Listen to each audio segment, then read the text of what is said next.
কিস্তির টাকা দিতে গিয়ে নিখোঁজ গৃহবধূ। বেসরকারি একটি ব্যাংকের কিস্তির টাকা দিতে গিয়ে নিখোঁজ গৃহবধূ। পুলিশের দ্বারস্থ হলেন নিখোঁজ গৃহবধূর স্বামী। ঘটনাটি ঘটেছে রাজগঞ্জ ব্লকের শিকারপুর গ্রাম পঞ্চায়েতের পানাশগুড়ি এলাকায়। স্থানীয় এবং পরিবার সূত্রে জানা যায়, কয়েকদিন আগে বেলা প্রায় বিকেল নাগাদ গেটবাজার এলাকায় বেসরকারি একটি ব্যাংকের কিস্তির টাকা দিতে যাবে বলে বাড়ি থেকে বেরোন বয়স 36-এর বিউটি রায়। সেদিন থেকেই নিখোঁজ গৃহবধূ। প্রথমত পরিবার এবং স্বামী শ্বশুরবাড়িতে এবং বিভিন্ন জায়গায় অনেক খোঁজাখুঁজি করলেও গৃহবধূকে খুঁজে পাওয়া না গেলে বেলাকোবা পুলিশ ফাঁড়িতে নিখোঁজের অভিযোগ জানান নিখোঁজ গৃহবধূর স্বামী অলেশ্বর রায়। অলেশ্বর রায় বলেন, প্রায় কয়েকদিন আগে সময় প্রায় বিকেল নাগাদ গেটবাজার এলাকায় একটি বেসরকারি ব্যাংকের কিস্তির টাকা দিতে যাবে বলে বাড়ি থেকে বেরোয় আমার স্ত্রী বিউটি রায়। আর তখন থেকেই নিখোঁজ। আমার ছেলে কাজের সূত্রে শিলিগুড়িতে থাকেন এবং মেয়ে প্রায় ছোট থেকেই শিলিগুড়িতে তার মামার বাড়িতে থাকে। এই মুহূর্তে বাড়িতে বউ না থাকায় বাড়ি শূন্য হয়ে রয়েছে। আমার অনুরোধ, কোনো সহৃদয় ব্যক্তি যদি আমার স্ত্রীকে কোথাও দেখে থাকেন তাহলে আমার সঙ্গে যোগাযোগ করে দেওয়ার অনুরোধ রইল।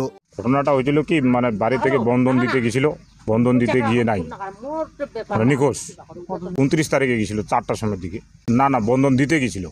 তবে এখন তারপরে আমি খোঁজাখুঁজি করে দেখি এইদিকেও নাই, আবার শ্বশুর বাড়িতে লোকজন পাঠাই, ওখানেও নাই। এখন কোথায় গেছিল আমি তো বলতেই পারি না। খোঁজাখুঁজি করছি আমি। সোমবার দিন গেছিল, মানে ওই হোয়াটসঅ্যাপে না কিসে একটা গুগল পেকে ওটা ওর বোনের কাছে ওখানে দিবে ব্যাংকে। ও তখন শিলিগুড়িতে যাবে, তারপরে ওখান থেকে উঠাই দেবে ওর বোন। এই বলে আমাকে বাড়ি থেকে গেছিলো। আর থানিয়ে আমি একটা এসে মিটিং ডায়েরি করছি। মিটিং ডায়েরি বললো যে ঘুঘুমারিতে লোকেশন দেখা যাচ্ছে, তুমি ওখানে যাও। তো আমি বললাম যে স্যার আমার তো বাইক টাইক নেই, গাড়িতে গেলে তখন সন্ধ্যা বিকালের দিকে। তো আমি ওই দিন তারপরের দিন গেছিলাম। তারপরের দিন গেছিলাম, আরেক দিন গেছিলাম ওখানে।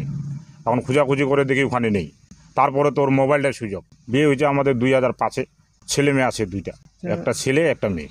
না ওরা ছেলে আমার ওই কাজ করে ওখানেই থাকে, আর মেয়েটা থাকে মামার বাড়িতে, ওখান থেকে পড়াশোনা করে মেয়েটা।